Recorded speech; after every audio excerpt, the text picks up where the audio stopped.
The magic നോവലിലേക്ക് ഏവർക്കും സ്വാഗതം. സുധാകർ മംഗളോദയത്തിൻ്റെ അമ്മ വീട് പാർട്ട് 20. ഈ നോവൽ നിങ്ങൾക്ക് ഇഷ്ടമാകുന്നുണ്ടെങ്കിൽ ഷെയർ ചെയ്ത്, ലൈക്ക് ചെയ്ത്, സബ്സ്ക്രൈബ് ചെയ്ത് ഹൈപ്പും കൂടി ചെയ്യണേ. മോന് വിരോധമില്ലാച്ച മരണം വരെ മോൻ്റെയും ചച്ചുവിൻ്റെയും അപ്പാമ്മയായി ഞാനിവിടെ കഴിഞ്ഞോളാം.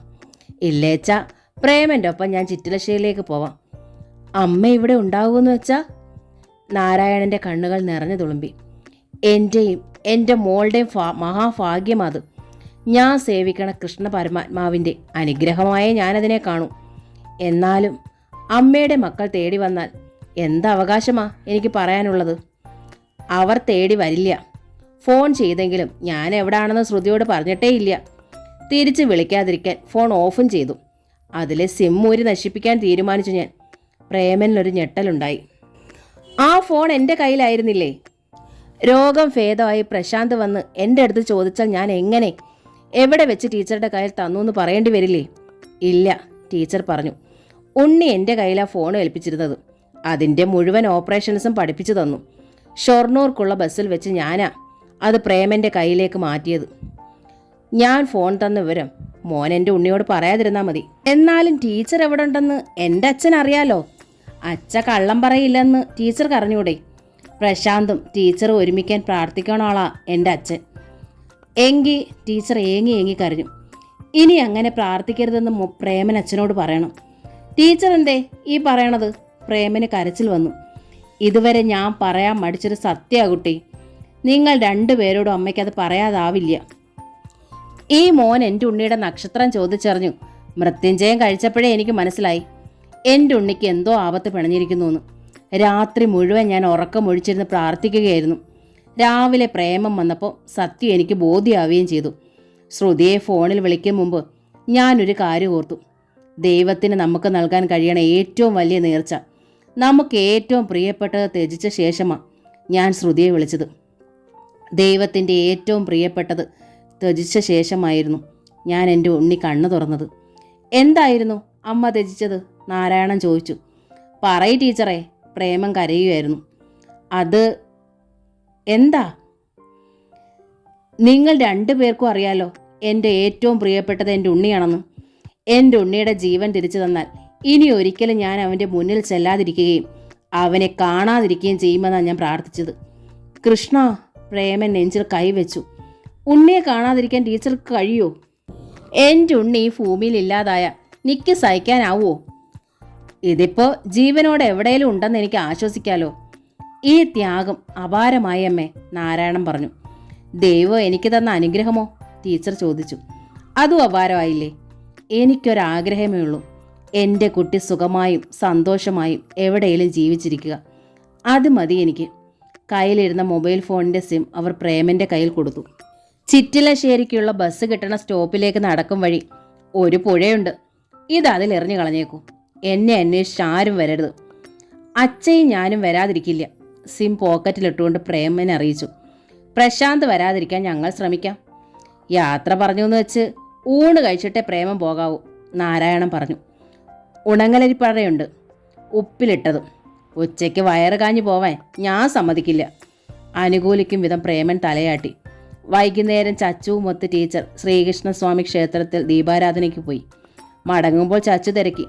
അപ്പാമ്മ ഇനി ഒരിക്കലും ഞങ്ങളെ വിട്ടു പോവില്ല. ഇല്ല. അവളെ ചേർത്ത് പിടിച്ച് ടീച്ചർ നടന്നു. രാത്രി ടീച്ചർക്ക് ഉപവാസമായിരുന്നു. ചച്ചുവിനും അപ്പനും ഊണ് കൊടുത്ത ശേഷം ടീച്ചർ അവർക്കരികിലിരുന്ന് അലയിപ്പായതേ കണ്ണാ പാടി. രാവിലെ കുളിച്ച് റെഡിയായി ഹോസ്പിറ്റലിലേക്ക് പുറപ്പെടാനായി ശ്രുതി പോർച്ചിൽ കടന്നിരുന്ന കാറിനരികിലെത്തിയപ്പോഴാണ് ഗേറ്റ് കടന്നൊരു ടൂറിസ്റ്റ് ടാക്സി അകത്തേക്ക് കടന്നു വരുന്നത്. പോർച്ചിലെത്തിയാതെ നിന്നു. ഡോർ തുറന്നിറങ്ങിയ യുവതികളെ കണ്ട് ആദ്യം അവർ ഒന്നമ്പരന്നു. അടുത്ത നിമിഷമാണ് മനസ്സിലായത് അത് പ്രശാന്തിൻ്റെ ദൈവപ്പവും നന്മോപ്പവുമാണെന്ന്. 10 വർഷം മുമ്പ് തങ്ങളുടെ വേളിക്ക് കണ്ടതിലും ചെറുപ്പമായിരിക്കുന്ന രണ്ടുപേരും. മുതിർന്ന മക്കളുടെ അമ്മമാരാണെന്ന് തോന്നുകയില്ല. രണ്ടുപേരും ചുരിദാറാണ് ധരിച്ചിരുന്നത്. ശ്രുതി എപ്പോഴാ ഹോസ്പിറ്റലിലെത്തുക? മുന്നിൽ നിന്നിരുന്ന ദയാണ് ചോദിച്ചത്. ഞാൻ പുറപ്പെടുകയായിരുന്നു. ഇനി ഇത്തിരി കഴിഞ്ഞേ ഇറങ്ങണുള്ളൂ. ഓപ്പോളുമാർ വരൂ. ഇല്ല, പിന്നിൽ നിന്നിരുന്ന നന്മ അറിയിച്ചു. വല്ലാത്ത ധാർഷ്ട്യമുണ്ടായിരുന്നു ആ മുഖത്ത്. ഞങ്ങൾക്ക് ഉണ്ണിയെ കാണണം. അമ്മയെ കണ്ടുപിടിക്കണം. എത്രയും വേഗം അവരെയും കൊണ്ട് മടങ്ങണം. പ്രശാന്ത് കണ്ണു തുറന്ന് സംസാരിച്ചതും അമ്മയുടെ ഫോൺ വന്നതും ഇവർ അറിഞ്ഞിട്ടില്ലല്ലോ എന്ന് ശ്രുതി ഓർത്തു. ഏതായാലും ഓപ്പോളുമാർ അകത്തേക്ക് വരൂ. ബാഗേജസ് എടുക്കാൻ ആളെ വിളിക്കാം. താമസം ഏതായാലും ഇവിടെയാണല്ലോ. നിങ്ങൾ വരണതറിഞ്ഞ് റൂമൊക്കെ റെഡിയാക്കിയിട്ടുണ്ട്. നോ, ദേ പറഞ്ഞു. ഞങ്ങൾ ഹോട്ടലിൽ റൂം എടുത്തിട്ടുണ്ട്. ബാഗേജസും അവിടെയാ. ഇയാൾ ഹോസ്പിറ്റലിലേക്ക് എപ്പോഴാ എത്തുന്നതെന്ന് അറിഞ്ഞാൽ മതി. സന്ദർശക സമയമൊന്നും ഞങ്ങൾക്കറിയില്ല. ഉണ്ണി എവിടാണെന്നും അറിയില്ല. അതുകൊണ്ട് മാത്രമാണ് വന്നതും. അപ്പോഴേക്കും അകത്തുനിന്ന് ഓടി ഇറങ്ങി വന്ന് ഗിരിജ അന്തർജനം ദയയുടെ കയ്യിൽ പിടിച്ചു. അങ്ങനെ പറഞ്ഞാൽ പറ്റില്ല ദയ. നമ്മൾ തമ്മിൽ ഒരു പിണക്കവും ഇല്ല. പിണക്കത്തിൻ്റെ കാര്യമില്ല. ബ്രേക്ക്ഫാസ്റ്റ് എടുത്ത് വെച്ച് കഴിഞ്ഞു ഞാൻ ടേബിളിൽ. നിങ്ങൾ ശബ്ദിക്കരുത്. കൈ കുടഞ്ഞുകൊണ്ട് ദയ പിന്നോട്ട് നീങ്ങി. ഈ മുഖം പോലും ഞങ്ങൾക്ക് കാണണ്ട. ദയയിൽ നിന്ന് അങ്ങനൊരു മറുപടി ഗിരിജാന്തർജനം പ്രതീക്ഷിച്ചതേയില്ല. സുമംഗല ടീച്ചറുടെ പെൺമക്കൾ എന്ന നിലയ്ക്ക് കർക്കശമായ ഒരു ഇടപെടൽ ഉണ്ടാവില്ലെന്നും നല്ല 2 വാക്ക് പറഞ്ഞാൽ അവരുടെ പിണക്കം വലിയുമെന്നാണ് ആ കൂർമ്മ ബുദ്ധി കണക്ക് കൂട്ടിയത്. ഇപ്പോൾ അവർക്ക് ബോധ്യമായി, പ്രശാന്തിൻ്റെ ഓപ്പോളുമാർ എന്തിനും പോന്നവർ തന്നെ. അന്തർജനങ്ങളുടെ പാവത്വമൊന്നും അവരെ തീണ്ടിയിട്ടേയില്ല. അതോടെ ഗിരിജയുടെ മുഖവും കനത്തു. അത് ശരി, ആ ചുണ്ടുകൾ വക്രിച്ചു. എൻ്റെ വീടിൻ്റെ മുറ്റത്ത് വന്ന് നിന്നാണ് എന്നോട് ശബ്ദിക്കരുതെന്നും എൻ്റെ മുഖം കാണണ്ടെന്നും പറയണത് ഇല്ലേ? എങ്കിൽ വേഗം കാറ് പിന്നോട്ടെടുത്തോളൂ. എനിക്ക് നിങ്ങളെയും കാണണ്ട. നമ്പൂതിരി സമുദായത്തിന് അപമാനമായ അഹങ്കാരി പെൺകിടാങ്ങൾ, ഒരുമ്പെട്ട ജന്മങ്ങൾ. അമ്മേ, 2 പേർക്കും ഇടയിൽ കയറി നിന്ന് ശ്രുതി. നോക്കൂ ശ്രുതിക്കുട്ടി. അന്തർജന മകളുടെ നേർക്ക് തിരിഞ്ഞു. നിന്റെ നമ്പൂതിരിയുടെ അഹങ്കാര ജൽപ്പനങ്ങളും ആജ്ഞകളുമൊക്കെ ഞാൻ കുറേ കേട്ടിരിക്കണു കേട്ടോ. നിന്നെ ഓർത്ത് ഞാൻ അതൊക്കെ ക്ഷമിക്കുകയും ചെയ്തു. ഇനിയിപ്പം ഈ ഓപ്പോൾ വേഷധാരികളുടെ ഗോഗോവിളികൾ കൂടി കേൾക്കേണ്ട കാര്യം എനിക്കില്ല. ഈ നിമിഷം എൻ്റെ വീടിൻ്റെ മുറ്റത്ത് നിന്ന് കടക്കണം ഈ നക്രതുണ്ടികൾ.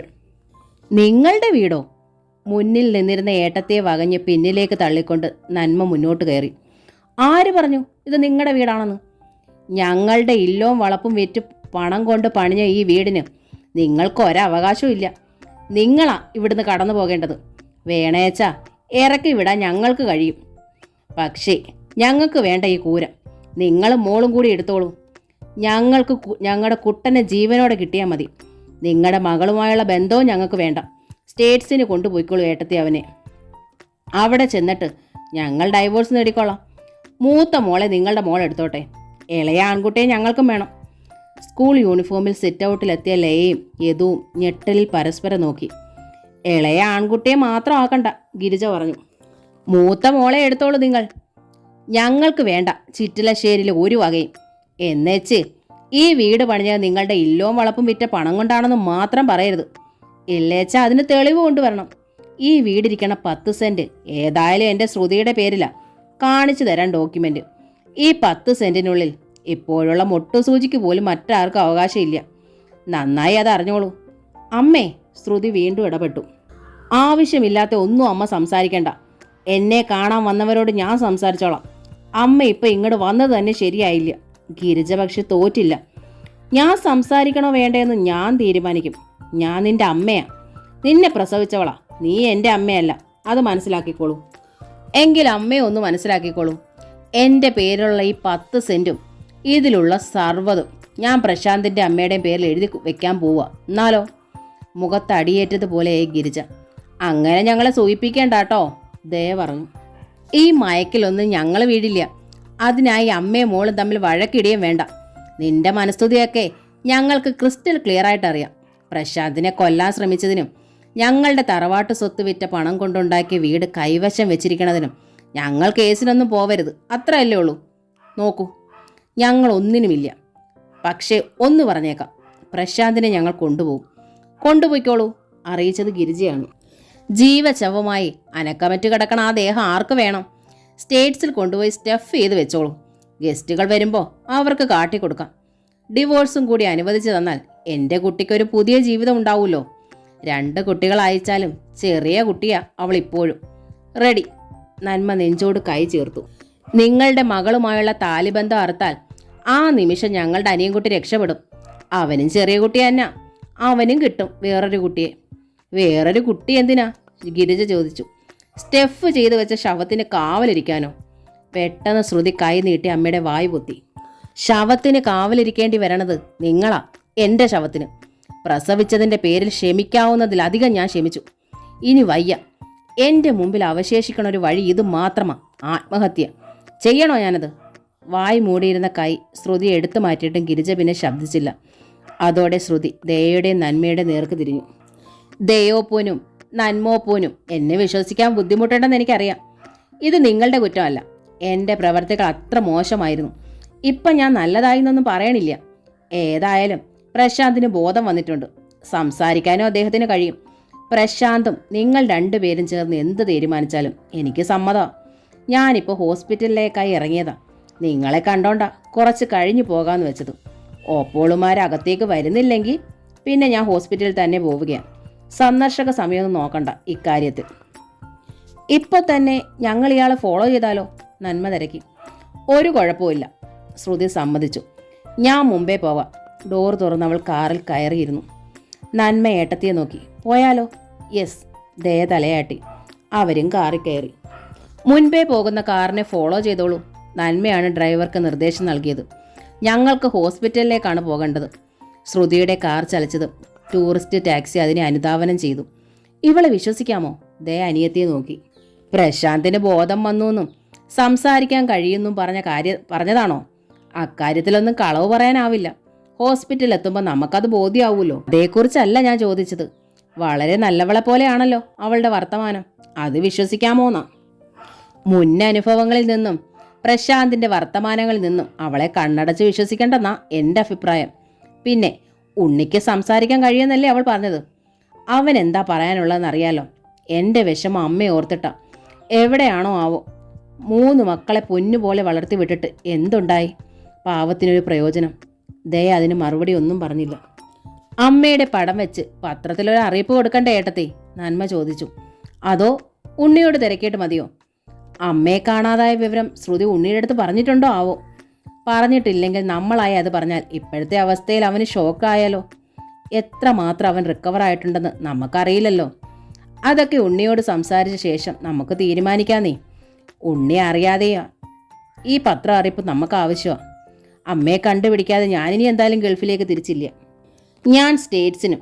അമ്മയെ അലയാൻ വിട്ടാൽ നമ്മുടെ അനുഭവം ഭാവിയിൽ ഇത് തന്നെയാവും. ജീവനോടുണ്ടെന്നെങ്കിലും അറിയാതെ എനിക്ക് സമാധാനമില്ല. ദയയുടെ തൊണ്ടയിടറി. അപ്പോഴേക്കും ഹോസ്പിറ്റലിൻ്റെ പോർച്ചിലെത്തി ടൂറിസ്റ്റ് ടാക്സി നിന്നിരുന്നു. ദയയും നന്മയും ഇറങ്ങി നോക്കുമ്പോൾ ശ്രുതി അവർക്ക് വേണ്ടി കാത്തു നിൽക്കുകയാണ്. അമ്മയുടെ വിവരം പ്രശാന്തിനെ അറിയിച്ചിട്ടുണ്ടോ ശ്രുതി? ദയ തിരക്കി. ഇല്ല. അത് പറയാൻ മാത്രം നോർമൽ ആയിട്ടില്ല അദ്ദേഹം. ബോധം വരികയും സംസാരിക്കാൻ തുടങ്ങുകയും ചെയ്തതോടെ എൻ്റെ ഗ്യാരണ്ടിയിലാണ് ഇന്നിപ്പോൾ രാവിലെ വാർഡിലേക്ക് കൊണ്ടുവന്നിരിക്കുന്നത്. അപ്പോൾ വാർഡിലേക്ക് കൊണ്ടുവന്നോ? നന്മയ്ക്ക് സന്തോഷമായി.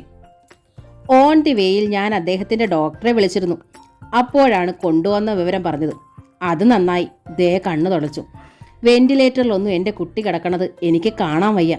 ആകട്ടെ, സംസാരിച്ചപ്പോൾ അവൻ അമ്മയെക്കുറിച്ചെങ്ങാൻ തിരക്കിയോ? ഉവ്, അമ്മ ചിറ്റിലശ്ശേരിലാണെന്നാ പ്രശാന്തിൻ്റെ വിചാരം. ഞാനത് തിരുത്തിയില്ല. നന്നായി നന്നായി. ദയ തലയാട്ടി. ആക്സിഡൻ്റായ വിവരം അമ്മയെ അറിയിക്കണ്ടെന്ന് എൻ്റെ അടുത്ത് പറഞ്ഞു. ഈശ്വര, നന്മ തേങ്ങി. വയ്യാതെ കിടക്കുമ്പോഴും അമ്മയോടുള്ള അവൻ്റെ കരുതൽ എത്രയുണ്ടെന്ന് നോക്കൂ. പാവം കുട്ടി. ലിഫ്റ്റിന് അടുത്ത് കയറിയിട്ടും മൂവരും സംസാരം തുടർന്നു. ഒരു ഗ്ലാഡ് ന്യൂസ് കൂടി ഉണ്ട്. ശ്രുതി ഒരു പുഞ്ചിരി നുണഞ്ഞു. പ്രശാന്ത് കണ്ണു തുറന്ന് സംസാരിച്ചെന്ന് രാവിലെ അമ്മ എന്നെ വിളിച്ചിരുന്നു. ഞങ്ങളുടെ അമ്മയോ? സന്തോഷത്തിൻ്റെ ഒരു ഞെട്ടലായി ദയയും നന്മയും. അടുത്ത നിമിഷം അവർ പരസ്പരം ഒന്ന് നോക്കി. പിന്നെ പരസ്പരം കെട്ടിപ്പിടിച്ച് കരഞ്ഞു. വരും വഴി പഴവങ്ങാടി ഗണപതി കോവിലിറങ്ങി അമ്മയുടെ എന്തേലും ഒരു വിവരത്തിനായി പ്രാർത്ഥിച്ച് നാളികേരം ഉടച്ചതേ ഉള്ളൂ കേട്ടോ. ഞങ്ങൾ ഫ്ലൈറ്റ് ഇറങ്ങിയാൽ ഉടനെ ഒരു പത്രയറിയിപ്പ് കൊടുക്കാനും തീരുമാനിച്ചിരുന്നു.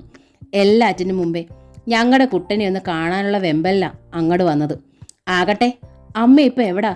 അത് പറഞ്ഞില്ലേ കുട്ടി? ദയ ആരാഞ്ഞു. ഇല്ല ദയോപ്പൂ, എനിക്ക് പറയാനുള്ളതൊക്കെ പറഞ്ഞു തീരും മുമ്പേ അമ്മ കോൾ കട്ട് ചെയ്തു. അത് താനേ കട്ടായതാണോ എന്ന് നിശ്ചയില്ല. ഞാൻ അങ്ങോട്ട് വിളിച്ചപ്പോഴേക്കും ഫോൺ ഓഫായിരിക്കണം. പിന്നെ എത്രയോ വട്ടം ട്രൈ ചെയ്തു, കിട്ടിയതേയില്ല. ആ നമ്പർ കൈവശം ഉണ്ടല്ലോ ഇല്ലേ? നന്മ തിരക്കി. പ്രശാന്ത് അമ്മയ്ക്ക് വാങ്ങിക്കൊടുത്ത പുതിയ ഫോണിൻ്റെ നമ്പറാണെന്ന് തോന്നുന്നു. ഞാനത് സൂക്ഷിച്ചിട്ടുണ്ട്. എങ്കിൽ നമുക്ക് കണ്ടുപിടിക്കാം. എവിടെ നിന്നാണ് വിളിച്ചതെന്നും മനസ്സിലാക്കാം. ഏതായാലും ജീവനോടെ ഉണ്ടല്ലോ, അത് മതി ഞങ്ങൾക്ക്. പ്രശാന്തിന് ആക്സിഡൻ്റായ വിവരം അമ്മ എങ്ങനെ അറിഞ്ഞു എന്നാ എനിക്ക് മനസ്സിലാവാത്തത്. ശ്രുതി മൂക്കിൽ വിരൽ ചേർത്തു. ചിറ്റിലശ്ശേരിൽ വേണുമാമ അറിഞ്ഞിരിക്കുമോ? അറിഞ്ഞു. അദ്ദേഹം ഇവിടെ വന്നിരുന്നു. എങ്കിൽ സംശയിക്കണ്ട, വേണുമാമ തന്നെ പറഞ്ഞതാവും. എങ്കിൽ അമ്മ എവിടെ ഉണ്ടെന്നും വേണുമാമയ്ക്കറിയാം. ദേ ചിരിച്ചു. എന്നുവെച്ച് വിളിച്ചു തിരക്കൊന്നും വേണ്ട, നന്മ ഉപദേശിച്ചു. നമുക്ക് നേരെ അങ്ങടിയല്ല, അതാ ബുദ്ധി. അപ്പോഴേക്കും അവരൊരു റൂമിന് മുന്നിലെത്തി. ഇതാണ് മുറി, ശ്രുതി പറഞ്ഞു. ആളല്പം ക്ഷീണിച്ചിട്ടുണ്ട്. സംസാരിക്കുമ്പോൾ നാവിന് അസാരം വഴുക്കലുമുണ്ട്. രണ്ടുപേരും കരഞ്ഞു ബഹളം ഉണ്ടാക്കരുത്. ഇല്ല. കണ്ണും മുഖവും തുടച്ച് രണ്ടുപേരും തയ്യാറായി. ശ്രുതി മെല്ലെ ഡോർ തുറന്നു. അകത്തൊരു സിസ്റ്റർ ഉണ്ടായിരുന്നു. സിസ്റ്റർ ഒതുങ്ങി മാറിയപ്പോഴാണ് കിടക്കയിൽ കണ്ണുകൾ പൂട്ടിക്കിടക്കുന്ന പ്രശാന്തിനെ സഹോദരിമാർ കണ്ടത്. ഉറങ്ങുകയാണ്, സിസ്റ്റർ അറിയിച്ചു. 5 മിനിറ്റ് ആയതേ ഉള്ളൂ പറഞ്ഞിട്ടവർ അകത്തേക്ക് പോയി. എങ്കിലുടനെ ഉണർത്തണില്ല. മുറിയിൽ കിടന്നിരുന്ന കുഷ്യൻ സെറ്റിയിലേക്കിരുന്നു നന്മ. ദയ പക്ഷെ സഹോദരൻ്റെ കാൽച്ചുവട്ടിലെത്തി ആ മുഖത്തേക്ക് ഉറ്റുനോക്കി. അവളുടെ കണ്ണുകൾ നിറയുകയും ചുണ്ടുകൾ വിതമ്പുകയും ചെയ്തു. ശ്രുതി, ഞങ്ങൾക്കൊരു കപ്പ് ചായ കിട്ടുമോ? നന്മ ചോദിച്ചു. രാവിലെ വെള്ളം പോലും കുടിക്കാതായി ഞങ്ങൾ ഈ പോകുന്നത്. ദാ ഇവിടെ എത്തിയപ്പോഴാണ് എനിക്ക് ദാഹം തോന്നണത്. മാത്രമല്ല, രാവിലെ പതിവ് ചായ കുടിക്കാൻ വൈകിയാൽ എനിക്ക് തലവേദനിക്കാൻ തുടങ്ങും. തീർച്ചയായും ഇപ്പോഴെത്തിക്കാം, ശ്രുതി പറഞ്ഞു. അപ്പോഴേക്കും പ്രശാന്ത് കണ്ണുകൾ തുറന്നു. സംസാരം കേട്ട ഭാഗത്തേക്ക് അയാളുടെ മുഖം തിരിഞ്ഞു. നെറ്റിയിലും തലയുടെ പിന്നിലുമുള്ള ബാൻഡേജുകൾ അപ്പോഴാണ് നന്മ കണ്ടത്. മോനെ, അവൾ കരയാൻ തുടങ്ങി. നിങ്ങൾ സംസാരിക്കൂ, ശ്രുതി നന്മയോട് പറഞ്ഞു. ഞാൻ വേഗം വരാം. അവൾ പുറത്തേക്ക് ഇറങ്ങി. ഉണ്ണി, എൻ്റെ പൊന്നുണ്ണി, ദയ വന്ന് ആ അരികിലായി കിടക്കയിലിരുന്നു. നിനക്ക് എന്താ പറ്റിയത്? ആക്സിഡൻ്റ് ആണോ അതോ ആരേലും? പ്രശാന്തിൻ്റെ കണ്ണിലെയും മുഖത്തെയും ഭാവം മാറുന്നത് രണ്ടുപേരും ശ്രദ്ധിച്ചു. എന്താ മോനു? നന്മ കുറച്ചുകൂടി അടുത്തേക്ക് വന്നു.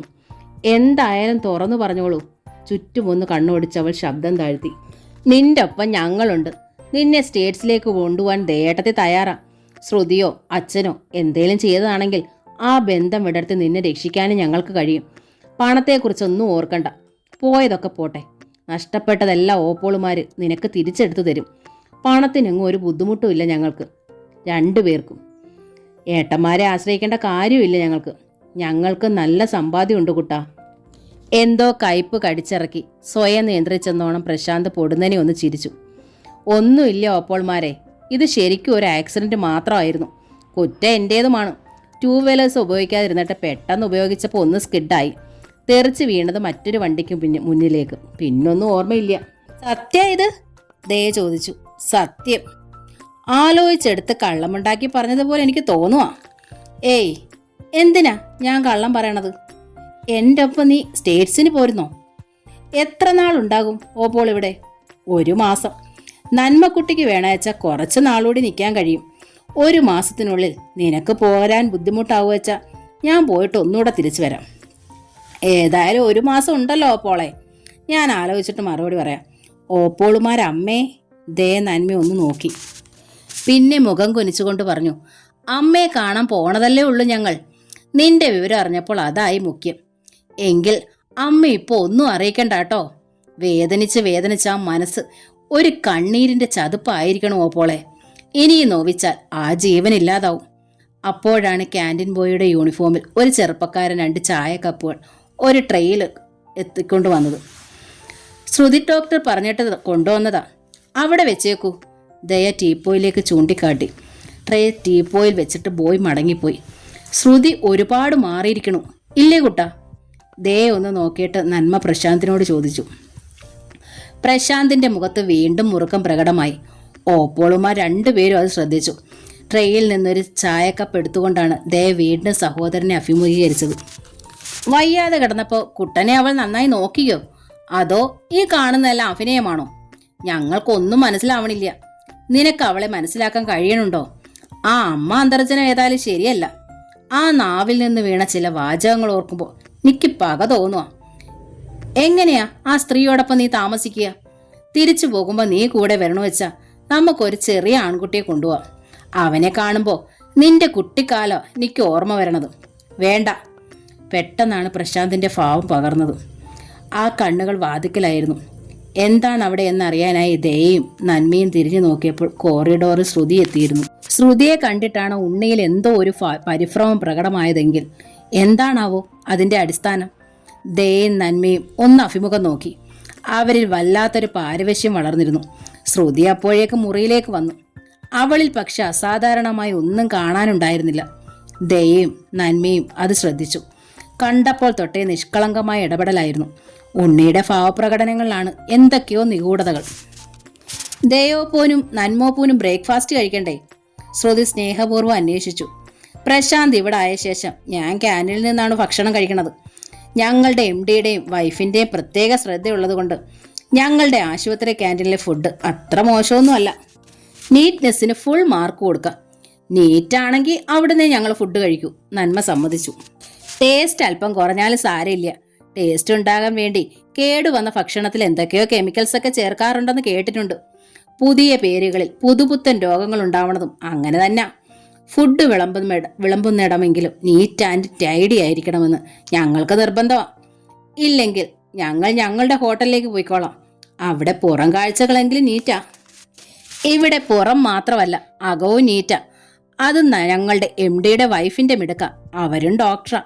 എങ്കിൽ നമുക്ക് ഒരുമിച്ച് കഴിക്കാൻ ശ്രുതി ദയ അറിയിച്ചു. ഓക്കെ, ഇങ്ങോട്ട് വരുത്താം, ശ്രുതി നിർദ്ദേശിച്ചു. പ്രശാന്തിനെ തനിച്ചാക്കിയിട്ട് നമ്മൾ 3 പേരും കൂടി പോയാൽ ശരിയാവില്ല. പ്രശാന്തിന് ഇയാൾ തനിച്ചാക്കാറില്ലേ? മുഖത്തൊരു കുറുമ്പോടെയാണ് നന്മ ചോദിച്ചത്. തീവ്രപരിചരണ വിഭാഗത്തിൽ എന്നേക്കാൾ ശ്രദ്ധയുള്ളവർ വേറെ ഉണ്ടല്ലോ. എന്നാലും ഡ്യൂട്ടി കഴിഞ്ഞാൽ ഞാൻ പ്രശാന്തിന്റെ അരികിൽ തന്നെ ഉണ്ടാവും. ഡ്യൂട്ടി ഒഴിവാക്കാനും പറ്റില്ലായിരുന്നു. കനത്ത ആശുപത്രി ചെലവ് മീറ്റ് ചെയ്തത് ജോലിയെടുത്ത് തന്നെയാണ്.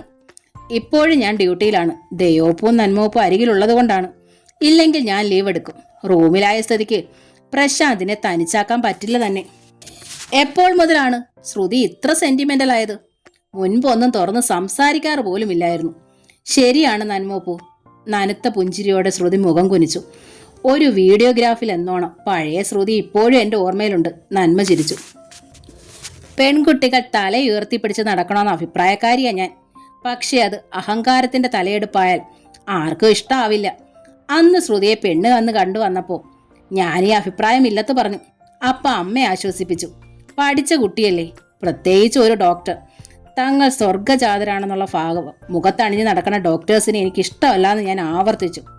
സ്നേഹത്തിന്റെ മുഖമുള്ള ഡോക്ടേഴ്സാ രോഗികൾക്ക് ആശ്വാസമൊന്നും വാദിച്ചു. അന്നും പ്രശാന്ത് ഒരു അഭിപ്രായം പറഞ്ഞിരുന്നില്ല കേട്ടോ. പ്രശാന്ത് കണ്ണുകൾ പൂട്ടി കിടക്കുകയായിരുന്നു. ശ്രുതി പഴയപടി മുഖം താഴ്ത്തി ഇരിക്കുകയും കുസൃതി ചിരിയോടെ നന്മ ഏട്ടത്തി ഒന്ന് നോക്കി. എന്നിട്ട് ശ്രുതിയോട് തുടർന്നു. പറഞ്ഞു വന്നത് എന്താന്ന് വെച്ചാ, ഞങ്ങളുടെ ശ്രുതി ഇപ്പോൾ സ്നേഹത്തിന്റെ മുഖമുള്ളൊരു ഡോക്ടറായി മാറിയിരിക്കണമെന്നാ എനിക്ക് അഭിമാനം തോന്നുന്നു. എന്നാലും ഈ മാറ്റം വിശ്വസിക്കാൻ പ്രയാസമുണ്ട് കേട്ടോ. പെട്ടെന്ന് നിറമിഴികളോടെ ശ്രുതി മുഖമുയർത്തി. ചിറ്റിലശ്ശേരിയിലെ അമ്മയാ എന്നെ മാറ്റിയെടുത്തത്. സ്നേഹമാണ് എല്ലാറ്റിലും വലുതെന്ന് അമ്മ എന്നെ പഠിപ്പിച്ചു. ഞാൻ എന്ന ഭാവം വെറും മണ്ടത്തരമാണെന്ന്. സ്കൂളിൽ വെച്ച് ഒരു പെൻസിൽ കളഞ്ഞു പോയാൽ എൻ്റെ അമ്മ എന്നെ വഴക്ക് പറയുമായിരുന്നു. അവനോൻ്റെ സാധനങ്ങൾ അവനോൻ സൂക്ഷിക്കണമെന്ന പാഠവും പഠിപ്പിച്ചു തന്നു. എവിടെയും ഒന്നാമതെത്തണം. നമുക്ക് വലുതായ എപ്പോഴും നമ്മളായിരിക്കണം. അന്യനെക്കുറിച്ച് ചിന്തിച്ച് ഒരു വിനാഴിക പോലും പാഴാക്കാൻ പാടില്ല. ഇതൊക്കെ മന്ത്രമായി ഞാൻ മനസ്സിൽ കുറിച്ചു വെച്ചു. അത് തിരുത്തിയത് ചിറ്റിലശ്ശേരിയിലെ അമ്മയാ. കരുണയുടെ കടലായിരുന്നു അമ്മ. ആരെയും നോവിക്കില്ല. പക്ഷി മൃഗാദികളോട് പോലും അലിവ്. അമ്മയെ പോലെയല്ല ഞാനും ദേയേട്ടത്തി, നന്മ പറഞ്ഞു. അച്ഛയായിരുന്നു ഞങ്ങളുടെ വിഗ്രഹം. അമ്മ എന്തും പൊറുക്കും. പക്ഷെ അച്ഛ അങ്ങനല്ല. ഉണ്ണിയാച്ച അമ്മയുടെ സ്വഭാവക്കാരനും. പെട്ടെന്ന് പ്രതികരിക്കില്ല. പെട്ടെന്നൊന്നും വെട്ടി തുറന്ന് പറയുകയുമില്ല. ഒന്ന് കണ്ണു തുറന്ന പ്രശാന്ത് പെട്ടെന്ന് മിഴികൾ പൂട്ടി. ബ്രേക്ക്ഫാസ്റ്റ് കൊണ്ടുവരാൻ പറയട്ടെ ഞാൻ? ശ്രുതി നന്മയോട് തിരക്കി. ഇനിയും താമസിച്ച ചിലപ്പോൾ എല്ലാം തീർന്നെന്ന് വരും. അങ്ങനെ ഒരുമിച്ചിരുന്നവർ 3 പേരും ബ്രേക്ക്ഫാസ്റ്റ് കഴിച്ചു. ഡ്യൂട്ടിയിലായിരുന്നതിനാൽ ശ്രുതി വീണ്ടും മുറിയിൽ നിന്ന് പോയി. ദയയും നന്മയും അനിയന് കൂട്ടിരുന്നു. ഉണ്ണി, നീ എന്തോ ഞങ്ങളിൽ നിന്ന് ഒളിക്കുന്നുണ്ട്, ദേവ പറഞ്ഞു. ഞങ്ങൾ സാധാരണ 2 പെണ്ണുങ്ങളാ. കേരളക്കരയിൽ ജനിച്ചു വളർന്നവർ. എന്നിട്ട് ഇത്ര അകലെ നിന്ന് നിന്നെയും അമ്മയും കാണാൻ ഞങ്ങൾ പറന്നു വന്നു. ഞങ്ങൾക്ക് മക്കളുണ്ട്, ഭർത്താക്കന്മാരുണ്ട്. ഒരുപാട് അഡ്ജസ്റ്റ് ചെയ്താ ഞങ്ങൾക്ക് അവിടുന്ന് പോരാൻ പറ്റൂ. എന്നിട്ടും വന്നത് നിന്നോടും അമ്മയോടുള്ള സ്നേഹം കൊണ്ടും മോനെ. നിന്റെ ദയോപ്പും നന്മോപ്പും നിനക്ക് വേണ്ടി എന്തിനും തയ്യാറാ. ഭർത്താവിനെയും മക്കളെയേക്കാൾ വലുത് തന്നെയാ ഞങ്ങൾക്ക്. നീ പറയ്, എന്താ നീ ഒളിക്കണത്? മുറുകിയ മുഖത്തോടെ നിശബ്ദം കിടന്നതേ ഉള്ളൂ പ്രശാന്ത്. നിന്റെ ഭാവം കണ്ടാൽ ഞങ്ങളെന്തോ കുറ്റം ചെയ്തതുപോലെ തോന്നും. എത്രയും വേഗം ഞങ്ങൾ മടങ്ങിപ്പോയാൽ മതിയെന്നാണോ നീ ആഗ്രഹിക്കുന്നത്? പ്രശാന്തിന്റെ കൺകോണിൽ നിന്ന് ഒരു തുള്ളി അടർന്നത് നന്മ കണ്ടു. പെട്ടെന്ന് അവൾ ഏട്ടത്തിയുടെ വായ അടച്ചു പിടിച്ചു. അരുത് ഏട്ടത്തി, ഇവനെ സങ്കടപ്പെടുത്താനല്ലല്ലോ നമ്മൾ വന്നത്, രക്ഷപ്പെടുത്താനല്ലേ. പിന്നെ പ്രശാന്തിന്റെ നേർക്ക് തിരിഞ്ഞു. നാളെ ഞങ്ങൾ ചിറ്റിലശ്ശേരിക്ക് പോവുകയാണ് മോനെ. എത്രയും വേഗം അമ്മയെ കാണണം. അമ്മയും കൂട്ടി മറ്റന്നാളോ വൈകിയാൽ അതിന്റെ പിറ്റേന്നോ ഞങ്ങൾ വരും. അമ്മയെ കൊണ്ടുവരണ്ട. പെട്ടെന്നാണ് പ്രശാന്ത് പറഞ്ഞത്. ഞാൻ ഇങ്ങനെ കിടക്കണത് അമ്മ കാണണ്ട. നിനക്ക് അപകടം പറ്റിയെന്നറിഞ്ഞാ അമ്മ അടങ്ങി നിൽക്കുവോ? എനിക്ക് അപകടം പറ്റിയ കാര്യം പറയണ്ടെന്ന് പറഞ്ഞുവല്ലോ. 2 ആഴ്ച കഴിഞ്ഞ് ഞാൻ ചിറ്റിലശ്ശേരിയിലേക്ക് എത്തുമെന്ന് പറഞ്ഞാൽ മതി. 2 ആഴ്ച കഴിഞ്ഞാൽ നിനക്ക് യാത്ര ചെയ്യാനാവുമോ? 2 ആഴ്ച എന്നത് 2 മാസമായാലും അമ്മ സമാധാനമായി അവിടെ കാത്തിരുന്നോളൂ. അമ്മയെ ഞാൻ അമേരിക്കയ്ക്ക് കൊണ്ടുപോകാൻ ആഗ്രഹിക്കുകയാണ് മോനെ. ശ്രുതിയെക്കുറിച്ചുള്ള നിന്റെ അഭിപ്രായം എന്ത് തന്നെയായാലും ഇപ്പോഴത്തെ ശ്രുതിയെക്കുറിച്ച് ഞങ്ങൾക്കൊരു പരാതിയുമില്ല. പക്ഷേ ശ്രുതിയുടെ അമ്മയോടൊപ്പം ആ വീട്ടിൽ നമ്മുടെ അമ്മ പാർക്കണത് സുഖമാവില്ല. നീ എന്തു പറയണു? സ്വന്തമായൊരു വീട് വാങ്ങി അമ്മയും കൊണ്ട് ഇവിടെ പാർക്കാനാ എന്റെ കുട്ടികളെ പങ്കുവെക്കണതിനെ പറ്റി ദയോപ്പ് പറഞ്ഞില്ലേ? അതെനിക്ക് സമ്മതമല്ല. എന്റെ ചായ ഇല്ലെങ്കിലും ലേയും എനിക്ക് ജീവനാ. നമുക്ക് ഓർക്കാൻ ഒരു നല്ല ബാല്യവും കൗമാരവും ഇല്ലേ? അതുപോലെ ഈ പ്രായം മുഴുവൻ അവർ ഒരുമിച്ച് കഴിയട്ടെ. മുതിർന്നു കഴിയുമ്പോൾ സ്വന്തം ഇഷ്ടപ്രകാരം എവിടേക്കാച്ചാ പിരിഞ്ഞു പൊയ്ക്കോട്ടെ. എഴുന്നേറ്റ് നടക്കാനായാൽ ഒരച്ഛൻ്റെ കടമകൾ എനിക്ക് നിറവേറ്റണം. സെറ്റിൽഡ് ആവാൻ ഞാൻ ആഗ്രഹിക്കണതും ഈ കേരളത്തിൽ എവിടെയെങ്കിലുമാണ്. അപ്പോൾ എല്ലാം പഴയ പോലെ തന്നെ ഇല്ലേ? നീയും ശ്രുതിയും കുട്ടികളും ഒരു പുതിയ വീടെടുക്കും. അമ്മയെ കൂടി അവിടെ പാർപ്പിക്കുമെന്ന് മാത്രം. അവിടേക്ക് ശ്രുതിയുടെ അച്ഛനും അമ്മയും വന്നാൽ എല്ലാം പഴയപടി. ഇല്ലം വിറ്റുണ്ടാക്കിയ വീട്ടിൽ അമ്മയ്ക്ക് സൗകര്യം കൊടുക്കാൻ കഴിഞ്ഞില്ലല്ലോ നിനക്ക്. ദയോപ്പൂന് തെറ്റി. എങ്കിൽ നീ തിരുത്തി തരൂ. ഞാൻ എടുക്കണ വീട്ടിൽ ഞാനും എൻ്റെ കുട്ടികളും എന്നെ പ്രസവിച്ച എൻ്റെ അമ്മയും മാത്രമേ കാണൂ. ദയയിലും നന്മയിലും ഒരേ സമയത്ത് ഞെട്ടലുണ്ടായി. അവർ ഒന്ന് പരസ്പരം നോക്കി. തുടർന്ന് സംസാരിച്ചത് നന്മയാണ്. അപ്പോ ശ്രുതി, അവൾക്ക് അവളുടെ അച്ഛനോടും അമ്മയോടും കടപ്പാടില്ലേ? ഞാൻ എടുക്കണ വീട്ടിൽ ആ 2 വ്യക്തികളെ ഉൾപ്പെടുത്താനാവില്ല. അപ്പോ അവരുടെ മകൾ അവരെ സംരക്ഷിക്കണ്ടേ? അച്ഛനോടും അമ്മയോടും ഉള്ള പോലെ കടപ്പാട് പ്രായപൂർത്തിയാകാത്ത കുട്ടികളോടും വേണ്ടതല്ലേ ഒരമ്മയ്ക്ക്? അതുകൊണ്ടാവാം കുട്ടികളെ പങ്കുവെക്കുന്നതിനെ പറ്റി ദയോപ്പ് പറഞ്ഞത്. കുട്ടികളെ 2 പേരെ നിനക്കായി വിട്ടുതരുമോ ശ്രുതി? ശ്രുതി അതേപ്പറ്റി പറയട്ടെ. ഏതായാലും ഈ കിടക്കയിൽ നിന്ന് എഴുന്നേൽക്കാതെ എനിക്കൊന്നിനും കഴിയില്ലല്ലോ. നിനക്ക് നിന്റെ അമ്മയോടും കുട്ടികളോടും കടമയുണ്ട്. ഇത്രയും നാൾ നീ അനക്കമറ്റ് കടന്നപ്പോൾ അരികിൽ നിന്ന് മാറാതെ നിന്നെ ശുശ്രൂഷിച്ച് ജീവിതത്തിലേക്ക് തിരിച്ചു കൊണ്ടുവരണ ഭാര്യയോടും കടമയില്ലേ ഉണ്ണി? ശ്രുതി എന്നെ ശുശ്രൂഷിക്കുന്നുണ്ടെങ്കിൽ അതവളുടെ പ്രായശ്ചിത്തമാണ്. അതിന് നന്ദിയുടെ ആവശ്യം പോലുമില്ല. ആ ആക്സിഡന്റ് എങ്ങനെ സംഭവിച്ചെന്ന് ഓപ്പോൾമാർ തിരക്കിയില്ലേ? ഞാൻ പറയാം. ഇത് പുറത്തൊരു കുഞ്ഞു അറിയരുത്. ദേ അനിയത്തെ നോക്കി നന്മ തിരിച്ചു. പിന്നെ അവർ ഒരുമിച്ച് പ്രശാന്തിനെ പറയൂ നന്മ ആവശ്യപ്പെട്ടു. എന്താ സംഭവിച്ചത്? പരിചയക്കുറവ് കൊണ്ട് 2 വീലർ സ്കിഡായതല്ല. എതിരെ പാഞ്ഞു വന്നൊരു ജീപ്പ് എന്നെ ഇടിച്ചു തെറിപ്പിച്ചതാ. ആ ജീപ്പ് ഡ്രൈവ് ചെയ്തിരുന്നവനെ ഒരു മിന്നൽ പോലെ ഞാൻ കണ്ടു. അതിന് 1/2 മണിക്കൂർ മുമ്പ് അവനെ ഞാൻ എൻ്റെ ഫാദറിലോടൊപ്പം ഞാൻ പണിഞ്ഞ വീടിന്റെ സിറ്റ് ഔട്ടിൽ വെച്ച് കണ്ടതാ. സോ ഇത് പുറത്തറിയണ്ട. അറിഞ്ഞാൽ വീണ്ടും എൻ്റെ ജീവൻ അപകടത്തിലാവും. ദയയും നന്മയും ശബ്ദിക്കാനാവാതെ ഇരുന്നു പോയി. നിങ്ങൾ 2 പേരും ഇങ്ങനെ എനിക്ക് കാവലിരിക്കണമെന്നില്ല, പ്രശാന്ത് അറിയിച്ചു. നാളെ ചിറ്റിലശ്ശേരിയിലേക്ക് പോകേണ്ടതല്ലേ? ഹോട്ടലിൽ പോയി അല്പം റെസ്റ്റ് എടുത്തോളൂ. അപ്പോ ദയയുടെ തൊണ്ടയിടറി. ശ്രുതി അഭിനയിക്കുകയായിരുന്നോ ഞങ്ങളുടെ മുന്നിൽ? ശ്രുതിക്ക് ഇതിൽ പങ്കുണ്ടാവില്ല ദയോപ്പു. അങ്ങനെയെങ്കിൽ ഈ ആശുപത്രിക്കുള്ളിൽ വെച്ച് അവൾക്ക് എന്നെ ഇല്ലാതാക്കാമായിരുന്നു. ശ്രുതി നിരപരാധിയായാലും അവളുടെ അച്ഛന് വേണമെങ്കിൽ ഇനിയും നിന്നെ ഉപദ്രവിച്ചൂടെ? അവർക്കാവശ്യം അവരുടെ സ്ഥലത്ത് ഞാൻ പണിതുപോയ വീടാ. അത് ഞാൻ വേണ്ടാന്ന് വെച്ചു. കോമ്പൻസേഷൻസും വേണ്ട. എൻ്റെ അമ്മയ്ക്കും ലയയ്ക്കും യദുവിനും വേണ്ടി എനിക്ക് ജീവിച്ചാൽ മതി. പെട്ടെന്ന് ദയ പൊട്ടിക്കരഞ്ഞു. നന്മ ഏട്ടത്തിയെ ചേർത്ത് പിടിച്ചു. എന്താ വേണ്ടതെന്ന് എനിക്കറിയില്ല മോനെ. കരച്ചിലിനിടയിൽ ദയ പറഞ്ഞു. അമ്മ ഒരിടത്ത്, നീ മറ്റൊരിടത്ത്. തിരിച്ചു പോയാലും ഞങ്ങൾ എങ്ങനെ അവിടെ സമാധാനമായി കഴിയും?